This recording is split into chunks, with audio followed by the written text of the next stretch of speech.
به نام خداوند بخشنده مهربان. سلام عرض می‌کنم خدمت شما عزیزان دلم، امیدوارم حالتون خوب باشه. بریم سراغ هفته نامه مجموع آموزشی روز در خدمت شما عزیزان باشیم. بنده اسکرین رو بزنم با همدیگه قیمت‌ها رو بررسی کنیم. قیمت دلار 193300 تومان امروز چهارشنبه ساعت 12:50 هستش. فکر می‌کنم هفته مرداد 405. قیمت دلار 193 تومنه در شرایطی 193 تومنه که آمار مربوط به تورم تیر ماه تقریبا 5% منتشر شده. قیمت با ارزشش دقیقاً یکیه، 5%، 6% خرداد، 9% اردیبهشت، 6% فروردین، 26%، 1.26 150 190 تومن. قیمت و ارزشش یکیه، 150 تومن. حالا اگه مرکب بخواید حساب بکنید دقیقاً به عرض بنده میرسید، میشه 192,900 تومن مرکب. یعنی فروردین رو حساب کردیم، اردیبهشت رو فروردین، خرداد رو فروردین و اردیبهشت، تیر روی بهار. مرکب 192,900 تومن دقیق میشه قیمت و ارزش دلار با هم دیگه فیکس یکیه. قیمت طلا تو بازار جهانی 4036 دلاره که به نظر بنده جذاب. نقره 58 دلاره که به نظر بنده این هم جذابه. سکه حباب نداره. طلا 18 یا 18700 اینم 187 تومن. ریسک ریوارد طلا نقره جفتش برای سرمایه گذاری میخونه. اومده بودم تو سایت investing.com فد ریت واچ رو نگاه میکردم یا مانیتور تول مینویسن. اینجا به شما یه دیدی میده که مثلا جلسه بعدی فرازه 29 جولای هستش، آیا احتمال افزایش نرخ بهره هستش؟ خیر. الان میگه آقا 68% همین نرخ بهره فعلی رو حفظ میکنه، ولی برای 16 سپتامبر احتمال 25% افزایش نرخ بهره زیاد شده. برای 28 اکتبر میگه دوباره همونه دیگه، خیلی زیاد نمیشه. برای 9 دیسمبر میگه احتمال اینکه یک مرتبه دیگه هم افزایش نرخ بهره بخواد افزایش پیدا کنه وجود داره. یعنی شما تو سال 2026 میلادی احتمال اینکه یک مرتبه افزایش نرخ بهره به میزان 25% رو ببینی فعلا زیاده. این سناریو الان زیاده. اینو بازار جهانی میدونه و قیمت اونس جهانی طلا 4036 دلاره ها. اگه توی دیسمبر کاهش نرخ بهره یا سپتامبر تو کاهش نرخ بهره اتفاق بیفته خیلی جای اصلاح نداره. اصلاح میتونه بده ولی خیلی جای اصلاح نداره. بازار اینو تا حدودی اومده پیشخور کرده. ولی اگر تا دسامبر یا سپتامبر قیمت نفت 87 دلاری ریسکا تموم بشه بیاد پایین، احتمال این باز میتونه چیکار کنه؟ تغییر بکنه. بنا به اطلاعات تابع این ثانیه یه همچین احتمالی وجود داره. اگر قیمت نفت بره بالا، خب اصلا افزایش نرخ بهره 2 مرتبه 2 تا 25% میتونه بیاد رو میز. میدونید چی میخوام به شما عرض بکنم؟ این اطلاعات و این پیش بینی و این دید بنا به این ثانیه است. این ثانیه میتونه چی بشه؟ تغییر بکنه. حواستون نسبت به این باشه که وابسته به قیمت نفت، وابسته به قیمت غذاست، وابسته به آمار مربوط به تورمه و این خیلی حائز اهمیت. دید بازار اینه. ولی ریسک ریوارد طلا نقره خیلی جذابه. حالا ریسک ها اگه زیاد بشه، قیمت نفت بره بالا، داخل کشور ما این دفعه مثل دفعات قبلی نیست. ببینید اینو چند مرتبه دارم عرض میکنم. این دفعه سکه حباب نمیگیره، ارز حباب میگیره. ارز حباب بگیره، طلا هر مدلش حباب میگیره، نقره هر مدلش حباب میگیره. ولی احتمال اینکه این اتفاق بیفته زیاده. حالا بعضیا میگن که یک هفته 10 روز دیگه مثلا احتمال دوباره ریسکا بخواد زیاد بشه. بالاخره پیش بینی زمانی نمیشه کرد. بخواد این اتفاق بیفته، ارز احتمال داره حباب بگیره، چون همین الان به قیمت روزهایی که اخبار مثبت میاد اصلاح نمیده. و این ارز توی شرایطی هستش که یک بار سیکل اقتصادی چرخیده. یعنی ریال به دلار ضعیف شده، دلار گرون شده، طلا گرون شده، نقره گرون شده، خودرو گرون شده، مسکن گرون شده، سهام هم الان گرون شده. گرون که نشده، رشد کرده. یعنی دیگه منظور رشد کردن همه ایناست. بنا به اینکه اثر تورم رو تو خودش بیاد چیکار کنه؟ به شما نشون بده. بعد چه اتفاقی افتاده؟ حالا رسیده دوباره از اول.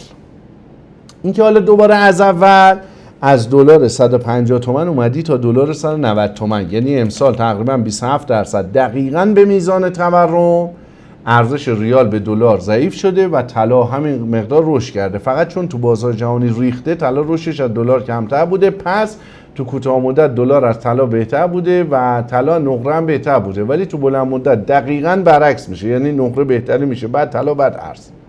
ولی تو کوتاه مدت این اتفاق افتاده و محتمله که تا زمانی که ریسک ادامه داره این اتفاق باز هم ادامه دار باشه، ولی ما ارز رو هیچ موقع توصیه نکردیم و نخواهیم کرد.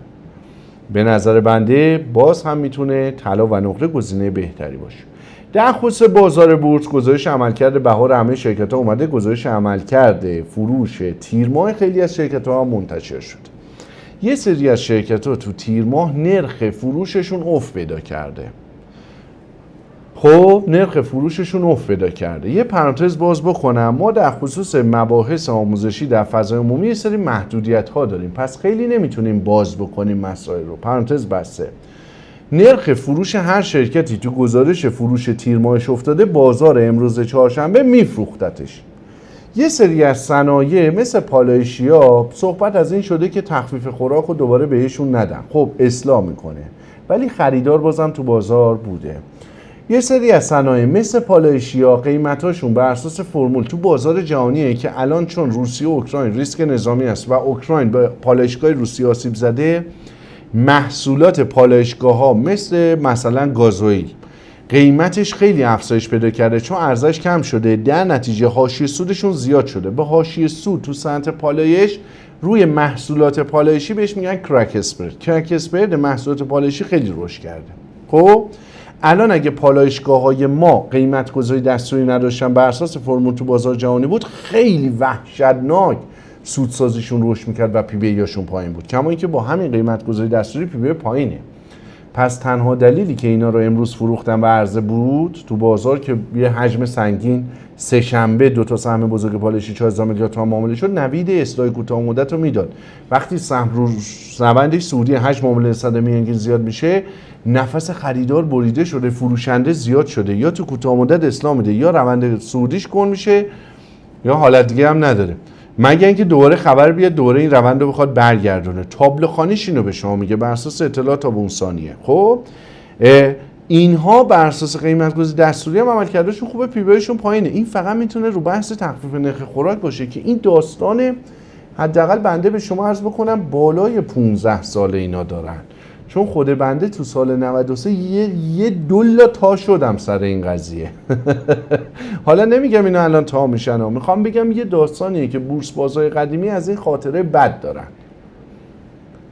شرکت هایی که قیمت گذاری دستوری فرمولی نیست، تو بورس کالا نیست، آزاد نیست، نرخ قیمت فروششون یه همچین داستانایی داره. حالا بالعکسش هم صادقه. مثلا ما میگیم سنگ آهنیا میگن آقا قیمت محصولاتشون همه درصدی از شمش فقوس باشه، حالا میگن نه یه 20% بخوایم بذاریم روی این بد ملاک باشه. خب پس قیمت پایه میخواد بیاد بالا، پس حاشیه سوداشون که همه تا شده پیر شدن میخواد اصلاح بشه، پس سنگ آهن بازار میخره. پس یه سری اخبار و شایعه هایی که هنوز قطعی نشده تو بازار چرخیده و بازار اونا عکس العمل هم داره نشون میده. خیلی جالبه. سیستم معاملاتی ما خیلی رو بیس اخبار نیست، رو بیس سیستم معاملاتی پیش بینی سودی هستش که سیستم معاملاتی به شما میده، نه سودی که لزوما شرکت میسازه.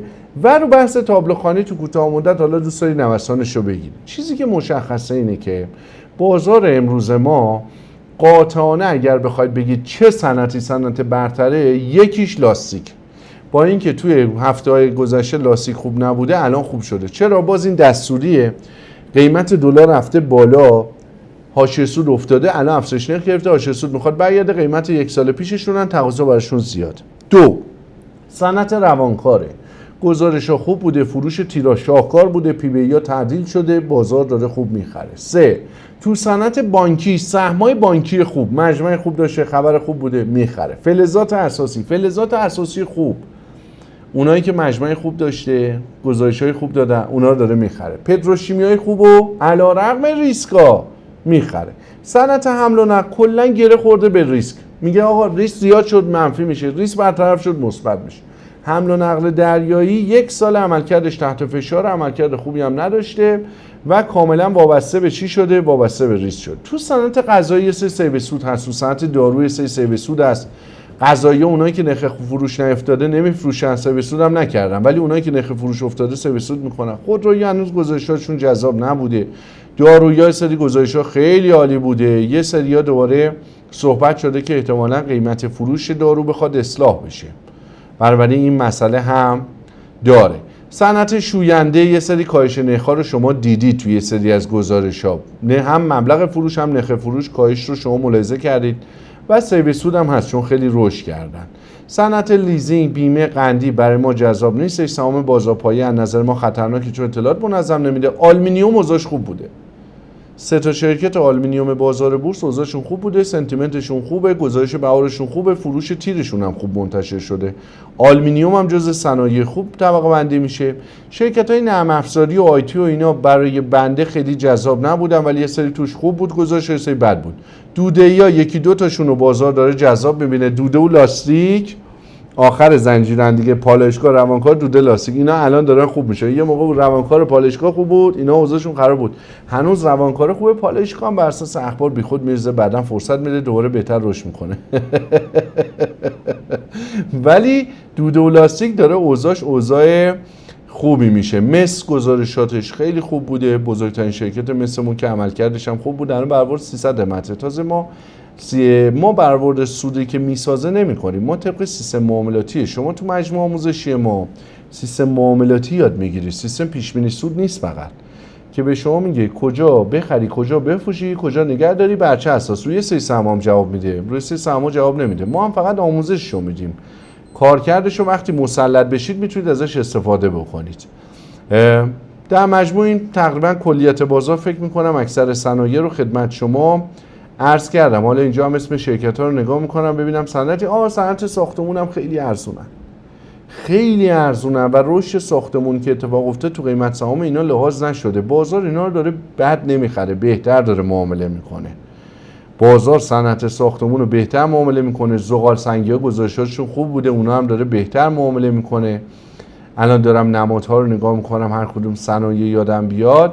زغال سنگ هم جالب بوده ولی در مجموع چون صنایع بزرگ رو هر کدوم بنا به دلایل یا تک پروفیت سرویس سود کردن یا بنا به شرایطی که صلاح خودش میدونه میخواد عرضه داره میکنه نمیتونید خیلی تو طبقه بندی بیارید. یه سری هم پی بی ایشون بالا شده ولی مادامی که ارزش معاملات بالای 25 میلیارد تومان اوضاع بازار بورس خوبه، یعنی تو رونقه، مثل خودرو مسکن تو رکود نرفت. حالا خروج پول داره، خب ورود پول هم هر روز داره دیگه، کاملا طبیعیه. تعداد فعالین بازار 218,000 نفر بوده امروز و ببینید سهم پول نشسته بوده برای صف خرید رو سهم‌های خیلی تاپ که نمیتونسته بخره. اینی هم که سری سهم و صف خریدن نمیتونید بخرید و ناراحت میشید، اینو بنده به یادگار داشته باشید. بهترین خرید شما زمانیه که سهم صف فروشه، یعنی تو بدترین شرایط بازار بهترین زمان خریده، نه تو بازار رشدی که رو صف خریده. بهترین خرید شما تو صف فروشه، یعنی گزارش خوب داده، سهم ارزش زیاده، فروشنده زیاد داره و جذابیت نداره، اون موقع بهترین زمان خریده، نه زمانی که صف خریده و سنتیمنت مثبت داره. خب طبیعی هستش که شما 8.45 سواش میذاری میافتی تو صف، جایگاه مثلا خوبی هم بهت نمیرسه و نمیتونی بخری. در مجموع اینکه ریسکا زیاد میشه یا نمیشه قابل پیش بینی نیست، ولی حس درونی و قلبی بنده این هستش که ما ریسکا رو داریم و ریزرو ها گزینه خوبی. استراتژی نه سلام نقره نه سهام هنوزم استراتژی خوبیه، فقط سهامی باید تبدیل به احسن بکنید مگر اینکه دید کوتاه مدت داشته باشید، دیدتون دید بلند مدتی باشه. و عرض آخرم هم این هستش که کسانی که طلا رو میخواستن تبدیل به مسکن بکنن تو پاییز 404 این توصیه رو گوش ندادن و دیگه نمیتونن، صبر رو بکنن، روی دفعه بعدی این کار رو میتونن انجام بدن. ولی دفعه بعدی انجام دادی انجام ندادی دیگه زمان طولانی تری باید صبر بکنی تا بتونی این کار رو بکنی. بنابراین صرف اینکه طلا بخری دلار بخری یه برنامه بلند مدتت باشه و فکر کنی این بازی بهت میده، این دیگه واقعا نیست. این یه چرخه اقتصادی وقتی رخ میده این دائم عوض میشه. تخصص بورس رو یاد بگیرید، ریسکاش زیاد بشه فرصت بده براتون میتونه استفاده بکنید، جذاب باشه، به شرط که متخصص باشید، آموزش دیده باشید. ولی طلا نقره خب آموزش ساده تری میطلبه و تو کوتاه مدت میتونه جذابیت خوبی هم داشته باشه. ولی سهامی رو میخرن که انتظار بازدهیش بالایش از 70%، چون خود 50-60% انتظار بازدهی طلا نقره هم داره، پس ریسک به ریوارد رو بازار ارزیابی میکنه. بنابراین علیرغم اینکه تارگت شرکت‌ها پی بی 7-8 میتونه باشه، رو پی بی 6 هم عرضه میکنه، چون اون رشد مابقی 40% رو میره رو طلا نقره میگیره، میگه اینجا امنیت دارم، آرامشم بیشتره. یه سری شرکت‌ها تو بازار بورس هستن که یه سری شرکت غیر بورسی دارن که اونا رو دارن رایگان به شما میدن. اینا رو هم سطح تخصص رو زیاد کنید، بذارید تو واچ لیستتون استفاده کنید. حیفه فرصتی که تو بورس ما هست تو هیچ استاک مارکتی هیچ کجای دنیا نیست که شرکت غیر بورسی و ارزش گذاری تو محاسبات نکنه و این تو 90% شرکت‌های سرمایه گذاری ما صادقه. عرض آخرم این هستش که همیشه اینو بدونید که با ارزش‌ترین دارایی خودتون هستید، قدر خودتون رو بدونید، ورزش بکنید، شرایط استرس زیاده، نگرانی زیاده، با ورزش، با مطالعه، با هدف داشتن، با خانواده صحبت کردن، با مسافرت رفتن، با ساده زیستی، با قناعت کردن، با خدا بودن شرایط سخت رو گذران بکنید و درست میشه. هیچ تاریکی نمیمونه، روشنایی میاد، نه شب همیشه میمونه نه روز همیشه میمونه. زندگی همینطور بالا پایینش قشنگه. استرس و نگرانی و هیجان، هر چیزی که داره، هر چیزی که حالتون رو بد میکنه دور بکنید، هر چیزی که حالتون خوب میکنه براش انرژی بذارید. هر چیزی به شما استرس و نگرانی میده از خودتون دور بکنید. ما همینجا فقط توصیه برادرانه فاقد اعتبار به درخواست نامبرده میفرستیم، پشتیبانی انجام میدیم، آموزش درجه 1 و خدمات آموزشی درجه 1. کاری به جز آموزش انجام ندادیم، نمیدیم و نخواهیم داد. بهترینا رو آرزومندم. روی آموزش رو برادر کوچکتون به همراه تیم نازنینش همیشه همینجوری حساب بکنید. پرسود و خوشحال باشید. از دلم.